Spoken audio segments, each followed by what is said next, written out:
من الشيطان الرجيم بسم الله الرحمن الرحيم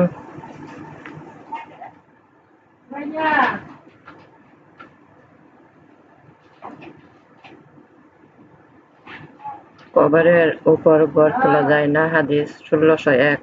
হযরত জাবের রাদিয়াল্লাহু আনহু বলেন, রাসূল সাল্লাল্লাহু আলাইহি ওয়াসাল্লাম নিষেধ করেছেন, কবরে চুনকাম করতে, তার উপর গড় তুলতে এবং তার উপর বসতে। মুসলিম। কবরের উপর বসলে পাপী হবে। হাদিস ১৬০৩। হযরত আবু হুরায়রা রাদিয়াল্লাহু আনহু বলেন, রাসূল সাল্লাল্লাহু আলাইহি ওয়াসাল্লাম বলেছেন, তোমাদের কারো অঙ্গারের উপর বসা এবং অঙ্গারের উপর বস্ত্র খুলে দেয়া, অতঃপর তার চর্ম পর্যন্ত ভেদ করা তার পক্ষে শ্রেয়তর কবরের উপর বসা অপেক্ষা। মুসলিম।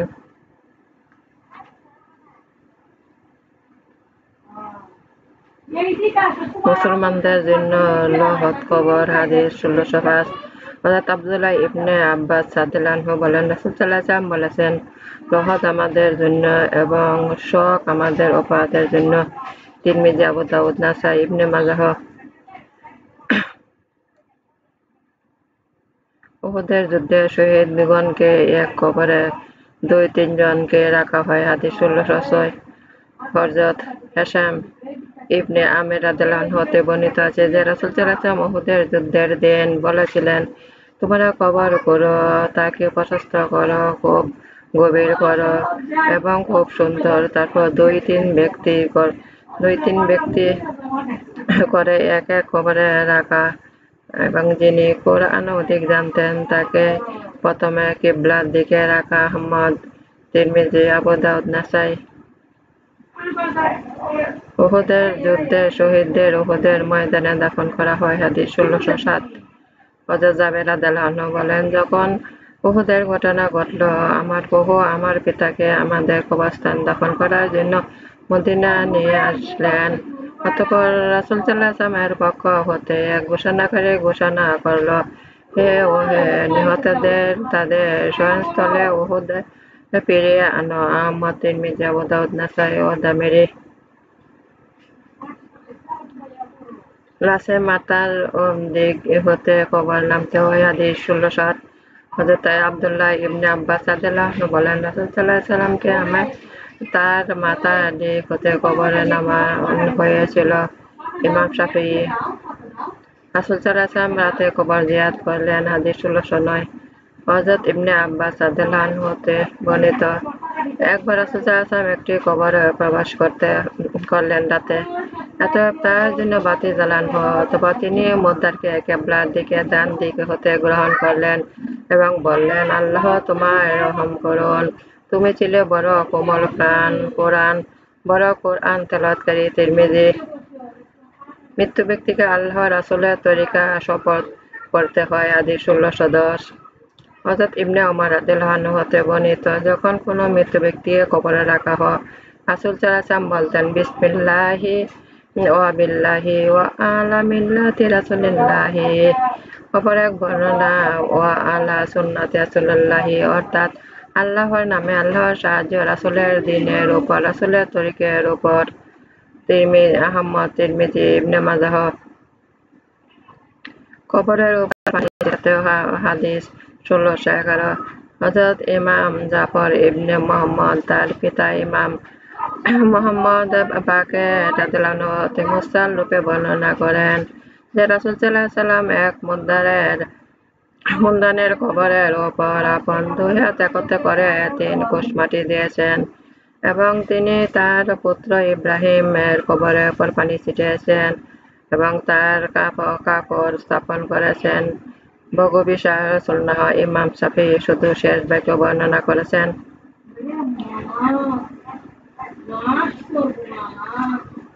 কবরে চিহ্ন দেওয়া যায়। হাদিস ১৬১৪। হযরত মুত্তালিব ইবনে আবু ওয়াদাআহ রাদিয়াল্লাহু আনহু বলেন, যখন উসমান ইবনে মাযুন ইন্তেকাল করেন, তার লাশ বের করে আনা হলো, অতঃপর দাফন করা হলো। রাসূল সাল্লাল্লাহু আলাইহি ওয়াসাল্লাম এক ব্যক্তিকে হুকুম দিলেন, তাকে তার কাছে একটি পাথর আনতে, কিন্তু সে তা উঠাতে পারল না। রাসূল সাল্লাল্লাহু আলাইহি ওয়াসাল্লাম স্বয়ং পাথরের দিকে গেলেন এবং দুই হাতের অস্তীর্ণ গোটালিয়া বললেন, যে ব্যক্তি নিজে রাসূল সাল্লাল্লাহু আলাইহি ওয়াসাল্লামের ঘটনা প্রত্যক্ষ করে আমাকে বলতেন, তিনি বলেন, আমি যেন এখন রাসূল সাল্লাল্লাহু আলাইহি ওয়াসাল্লাম এর বাহুদ্বয়ের শুভ্রতা প্রত্যক্ষ করছি, যখন তিনি হাতের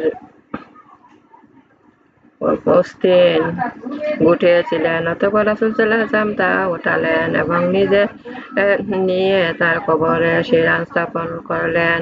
অতঃপর বললেন, এতে আমি আমার ভাইয়ের কবর চিনতে পারব এবং আমার পরিবারে কেহ মারা গেলে তার কাছে দাফন করতে পারব। আবু দাউদ। কবর খোঁড়ার আগে জানাজা হাজির হতে হয়। হাদিস ১৬১৬। হযরত বারা ইবনে আযেব রাদিয়াল্লাহু আনহু বলেন, আমরা রাসূল সাল্লাল্লাহু আলাইহি ওয়াসাল্লামের সাথে আনসারীদের এক ব্যক্তির জানাজা গেলাম। আমরা কবরের কাছে পৌঁছালাম, কিন্তু তখন কবর প্রস্তুত হয়নি।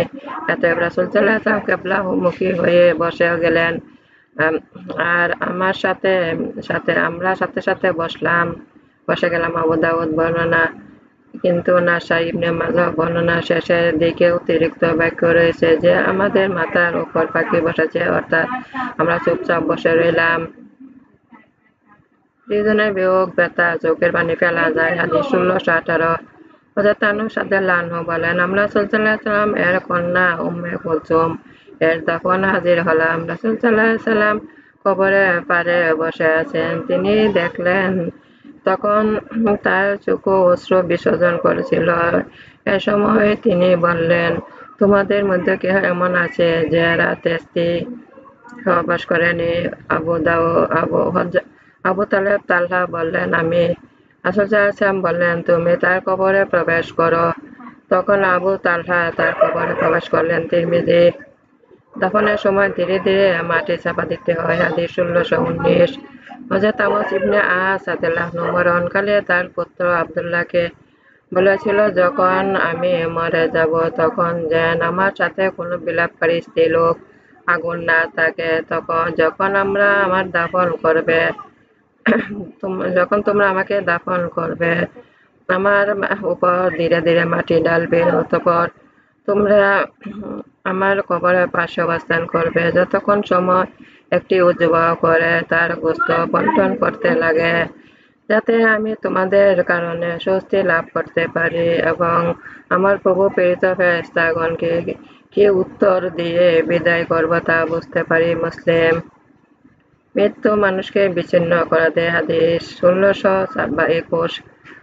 তাবে ইবনে আবি মুলাইকা রাদিয়াল্লাহু আনহু বলেন, যখন হযরত আব্দুর রহমান ইবনে আবু বকর রাদিয়াল্লাহু আনহু মক্কা নিকটবর্তী হুবশিয়া নামক স্থানে ইন্তেকাল করেন, তখন তাকে মক্কা আনা হয় এবং সেখানে দাফন করা হয়।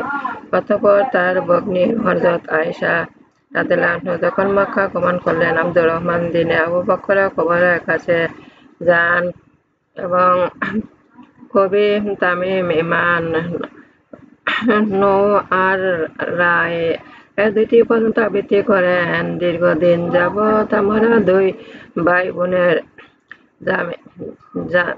জাজিমার দুই সহচরের মতো কাল যাপন করছিলাম, যাতে বলা হয়েছিল যে তারা কখনো বিচ্ছিন্ন হবে না। কিন্তু আমরা যখন বিচ্ছিন্ন হলাম, দীর্ঘ একসাথে থাকা সত্ত্বেও মনে হচ্ছিল যে আমরা এক রাতেও একসাথে বাস করিনি। অতঃপর তিনি বললেন, আল্লাহর কসম, যদি আমি আপনার মৃত্যুকালে উপস্থিত থাকতাম তাহলে আপনি সেখানে ইন্তেকাল করেছেন, সেখানে ছাড়া অন্য কোথাও আপনাকে দাফন করতাম না। যদি আমি দাফনে উপস্থিত থাকতাম তবে এখন আপনার জিয়ারতে আসতাম না। তিরমিজি। কবরে ৩ মুষ্টি মাটি দিতে হয়। কবরে ৩ মুষ্টি মাটি নিতে হয়। হাদিস ১৬২৩। হযরত আবু হুরায়রা রাদিয়াল্লাহু আনহু হতে বর্ণিত, রাসূল সাল্লাল্লাহু আলাইহি ওয়াসাল্লাম একটি মুদ্রা জানাজা পড়ালেন। অতঃপর তার কবরের কাছে গেলেন এবং তার মাথার দিকে ৩ কোষ মাটি দিলেন। ইবনে মাজাহ। কবরে হেলান দিয়ে বসা উচিত নয়। হাদিস ১৬২৪। হযরত আমর ইবনে হাজম রাদিয়াল্লাহু আনহু বলেন, রাসূল সাল্লাল্লাহু আলাইহি ওয়াসাল্লাম আমাকে একটি কবরের প্রতি হেলান দিয়ে বসতে দেখে বললেন, কবরবাসীকে কষ্ট দিয়েন না। অথবা তিনি বললেন, তাকে কষ্ট দিয়েন আহমদ। প্রত্যেক দুনিয়ার নির্দিষ্ট সময় পর্যন্ত থাকবে। হাদিস 1626। হযরত উসামা ইবনে যায়েদ রাদিয়াল্লাহু আনহু বলেন, রাসূল সাল্লাল্লাহু আলাইহি ওয়াসাল্লামের কন্যা আবু আশের হযরত জয়নবের কাছে একটি লোক মারফত বলে পাঠালেন, হে যে আব্বাজান, আমি একটি শিশু, পুষ্টগত প্রাণ, আপনি আমাদের এখানে আসুন। উত্তরে রাসূল সাল্লাল্লাহু আলাইহি ওয়াসাল্লাম লোক মারফত সালাম পাঠিয়ে বললেন, আল্লাহ যা গ্রহণ করেন তা তারই, আর যা দান করেন তাও তারই, এবং প্রত্যেক দুনিয়াতে থাকবে তার কাছে নির্দিষ্ট সময় পর্যন্ত। সুতরাং সবর করবে এবং তার কাছে সওয়াবের আশা রাখবে। অতঃপর জয়নব তার কসম দিয়ে পাঠালেন যে তিনি অবশ্যই তাদের সেখানে যান। এবার রাসূল সাল্লাল্লাহু আলাইহি ওয়াসাল্লাম চাইলেন এবং তার সাথে সাদ ইবনে উবাদা, মুআজ ইবনে জাবাল, উবাই ইবনে কাব, যায়েদ ইবনে সাবিত আরো কতজন লোক চললেন। শিশুটিকে রাসূল সাল্লাল্লাহু আলাইহি ওয়াসাল্লাম এর কাছে উঠিয়ে আনা হলো। তখন তার প্রাণ চটপট। রাসূল সাল্লাল্লাহু আলাইহি ওয়াসাল্লাম দুই চোখে অশ্রু বিসর্জন করতে লাগলেন। এ সময় সাদ জিজ্ঞেস করলেন, রাসূল সাল্লাল্লাহু আলাইহি ওয়াসাল্লাম, এটা কি? রাসূল সাল্লাল্লাহু আলাইহি ওয়াসাল্লাম বললেন, এটা দয়া। আল্লাহ পাক এটা তার বান্দার অন্তরে স্থাপন করেছেন। নিশ্চয়ই আল্লাহ দয়া করেন তার বান্দাদের মধ্যে দয়াবানদেরকে। বুখারী, মুসলিম। মৃত্যুর জন্য বিলাপ করা উচিত নয়। হাদিস 1629। তবে আবু বুরদা ইবনে আবু মুসা রাদিয়াল্লাহু আনহু বলেন, একবার আমার পিতা আবু মুসা আশআরী অজ্ঞান হয়ে গেলেন। আমার পিতামাতা তার স্ত্রী আব্দুল্লাহর মাসুর ধরে বিলাপ করতেছিলেন। অতঃপর তিনি সজ্ঞা লাভ করলেন এবং আব্দুল্লাহ মাকে একটি হাদিস বর্ণনা করতে গিয়ে বললেন, রাসূল সাল্লাল্লাহু আলাইহি ওয়াসাল্লাম বলেছেন, আমি তার সাথে সম্পর্কহীন যে মাথার চুল ছিঁড়ে উচ্চস্বরে বিলাপ করে জামার গলায় ফাড়ে। বুখারী, মুসলিম। কিন্তু পাঠ মুসলিমের। অন্যর বংশের নিন্দা করা উচিত নয়। হাদিস 1630। হযরত আবু মালিক আশআরী রাদিয়াল্লাহু আনহু বলেন, রাসূল সাল্লাল্লাহু আলাইহি ওয়াসাল্লাম বলেছেন, আমার উম্মতের মধ্যে জাহেলিয়াত যুগে 4টি বিষয় রয়ে গেছে, তারা ছাড়ে না। নিজের গুণের গর্ব, কারো বংশের নিন্দা, গ্রহণ নক্ষত্রের যুগে বৃষ্টি চাওয়া, বিলাপ করা। অতঃপর তিনি বললেন, বিলাপকারী যদি তার মৃত্যুর আগে তওবা না করে কিয়ামতের দিন তাকে উঠানো হবে। তখন তার গায়ে থাকবে আলকাত্তার জামা, অতর পিরান। মুসলিম। বিপদের সময় প্রকৃত ধৈর্য পরিচয় দিতে হয়। হাদিস 1631। হযরত আনাস রাদিয়াল্লাহু আনহু বলেন, একদিন রাসূল সাল্লাল্লাহু আলাইহি ওয়াসাল্লাম পথ চলতে এমন এক শ্রীলোকের কাছে পৌঁছালেন যে একটি কবরের কাছে কাঁদছিল। রাসূল সাল্লাল্লাহু আলাইহি ওয়াসাল্লাম বললেন, দেখো, আল্লাহকে ভয় করো, ধৈর্য ধারণ করো। সে বলল, আমার কাছ হতে সরে যাও, তুমি আমাকে বিপদে পড়োনি। তখন সে তাকে চিনতে পারে নাই। অতঃপর তাকে বলা হলো, ইনি কে? তো বলা হলো, ইনি তো রাসূল সাল্লাল্লাহু আলাইহি ওয়াসাল্লাম। একথা শুনে সে রাসূল সাল্লাল্লাহু আলাইহি ওয়াসাল্লামের দরজায় এলো এবং তার কাছে দারুণ দেখতে পেল না। অতঃপর সে বলল, রাসূল সাল্লাল্লাহু আলাইহি ওয়াসাল্লাম, আমি আপনাকে চিনতে পারিনি। রাসূল সাল্লাল্লাহু আলাইহি ওয়াসাল্লাম বললেন, প্রকৃত ধৈর্য তো বিপদের প্রথম সময়। বুখারী ও মুসলিম। কারো 3টি সন্তান মারা গেলে সে বেহেশতি। হাদিস 1632। হযরত আবু হুরায়রা রাদিয়াল্লাহু আনহু বলেন, রাসূল সাল্লাল্লাহু আলাইহি ওয়াসাল্লাম বলেছেন, যে কোনো মুসলমানের 3টি সন্তান মারা যাবে, সে দোজখে প্রবেশ করবে না, কিন্তু শুধু আল্লাহর শপথ পূরণ করার জন্য। বুখারী ও মুসলিম। মৃত্যুর জন্য ধৈর্য অবলম্বন করলে বেহেশতি। হাদিস 1634। হযরত আবু হুরায়রা রাদিয়াল্লাহু আনহু বলেন, রাসূল সাল্লাল্লাহু আলাইহি ওয়াসাল্লাম বলেছেন, আল্লাহ পাক আমার মুমিন বান্দাদের জন্য আমার কাছে জান্নাত ছাড়া কোনো পুরস্কার নেই। যখন তার দুনিয়ার প্রিয়জনকে উঠিয়ে লয় আর সে সওয়াবের আশা রাখে। বুখারী। বিপদগ্রস্ত ব্যক্তিকে সান্ত্বনা দিতে হয়। 1600 হাদিস 1640 হযরত আব্দুল্লাহ ইবনে মাউদ রাসূল বলেছেন, যে ব্যক্তি কোনো বিপদগ্রস্ত ব্যক্তিকে সান্ত্বনা দান করে তার জন্য বিপদগ্রস্ত মতো সওয়াব রয়েছে। ইবনে মাজাহ তিরমিজি। যার জন্য মৃত সন্তান যার যার 2টি মৃত সন্তান থাকবে তার জন্য বেহেশতে উপার্জিত।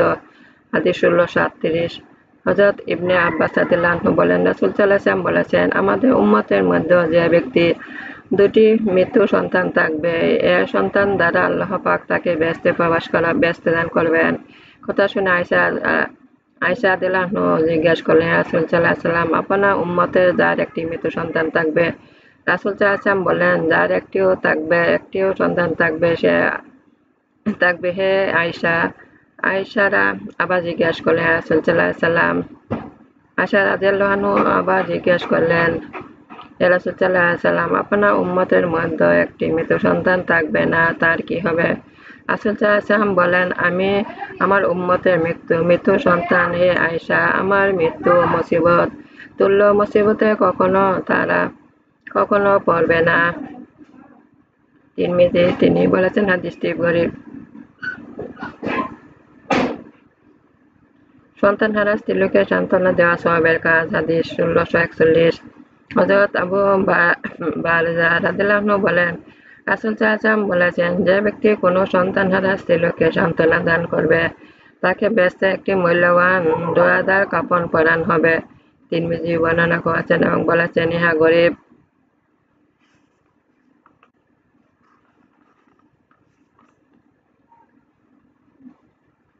মৃত্যুর জন্য রোদন করা যায় নি। হাদিস 44 সাহাবিয়া হযরত আমরাহ বিনতে আব্দুর রহমান ইবনে সাদ রাদিয়াল্লাহু আনহু সাদ হতে বর্ণিত, তিনি বলেছেন, আমি হযরত আয়েশা রাদিয়াল্লাহু আনহাকে বলতে শুনেছি, যখন তার কাছে বলা হয়েছিল যে হযরত আব্দুল্লাহ ইবনে ওমর বলে থাকেন যে মৃত ব্যক্তিকে শাস্তি দেওয়া হয় তার জন্য জীবিত ব্যক্তি রোদনের কারণে আল্লাহ আব্দুর রহমানকে ক্ষমা করে থাকেন, ক্ষমা করুন। তিনি মিথ্যা বলেছেন না, তবে তিনি ভুলে গেছেন অথবা বুঝেছেন। আসল ঘটনা হলো এই যে একবার রাসূল সাল্লাল্লাহু আলাইহি ওয়াসাল্লাম একটি ইহুদি স্ত্রীলোকের কবরের কাছ দিয়ে গমন করছিলেন, যার জন্য ওজন করা হচ্ছিল। তখন রাসূল সাল্লাল্লাহু আলাইহি ওয়াসাল্লাম বললেন, তার জন্য তারা গুণ গেয়ে রোদন করেছে, অথচ তাকে তার কবরে শাস্তি দেওয়া হচ্ছে। বুখারী মুসলিম। রোদন করার প্রতি রাসূল সাল্লাল্লাহু আলাইহি ওয়াসাল্লাম কঠিন নিষেধ করেছেন। হাদিস 1646 হযরত আয়েশা রাদিয়াল্লাহু আনহা বলেন, রাসূল সাল্লাল্লাহু আলাইহি ওয়াসাল্লাম এর কাছে যখন হযরত যায়েদ ইবনে হারেসা, জাফর ইবনে আবু তালেব, আব্দুল্লাহ ইবনে রাওয়াহার নিহত হওয়ার সংবাদ পৌঁছাল, তিনি বসলেন। তার চেহারা শোকের চিহ্ন পরিলক্ষিত হচ্ছিল। আমি তার দরজায় ফাঁক দিয়ে লক্ষ্য করছিলাম। এ সময় এক ব্যক্তি এসে বলল, জাফরের ঘরে মহিলা রোদন করতেছে। ইহা শুনে রাসূল সাল্লাল্লাহু আলাইহি ওয়াসাল্লাম তাকে বারণ করতে লাগলেন, সুতরাং সে গেল। অতঃপর দ্বিতীয়বার এসে বললেন, তার কথা মানল না। রাসূল সাল্লাল্লাহু আলাইহি ওয়াসাল্লাম বললেন, তাদের বারণ করো। অতঃপর তৃতীয়বার এলো। রাসূল সাল্লাল্লাহু আলাইহি ওয়াসাল্লাম, আল্লাহর কসম, তারা পরাজিত করে ফেলেছে। হযরত আয়েশা রাদিয়াল্লাহু আনহা বলেন, আমার ধারণা রাসূল সাল্লাল্লাহু আলাইহি ওয়াসাল্লাম শেষবার বলেছেন, তাদের মুখে মাটি নিক্ষেপ করো। হযরত আয়েশা রাদিয়াল্লাহু আনহা বলেন, আমি মনে মনে বললাম, তোমার মুখে ছাই পড়ুক।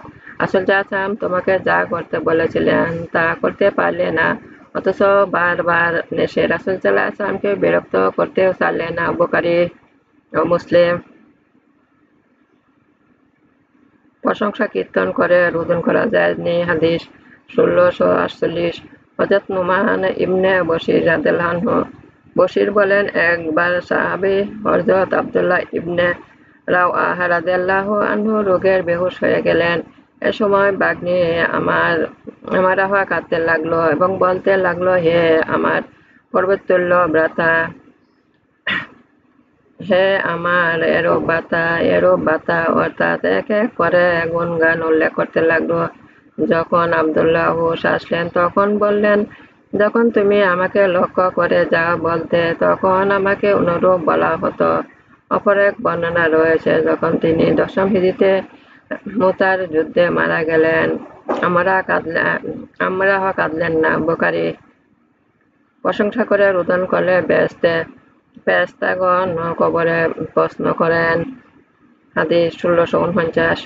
হযরত আবু মুসা আশআরী রাদিয়াল্লাহু আনহু বলেন, আমি রাসূল সাল্লাল্লাহু আলাইহি ওয়াসাল্লামকে বলতে শুনেছি, তিনি বলেছেন যে কোনো ব্যক্তি মারা যায়, তার কান্দানে রোদনকারীরা তার জন্য রোদন করা শুরু করে এবং বলে যে, হে আমার পরবর্তী অমুক, হে আমার মুরব্বী অমুক, গতবার অনুরূপ কিছু। তখন আল্লাহ পাক তার জন্য 2 জন ফেরেশতা নিযুক্ত করেন, যারা তাকে বুকে ঘুষি মারে এবং বলে, তুমি এরূপ ছিলে নাকি? তিরমিজি।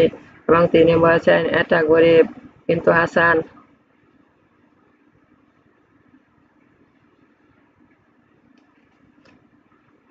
আমার নামাজ, আমার উপাসনা, আমার জীবন, আমার মন আমি আল্লাহর কাছে আত্মসমর্পণ করেছি।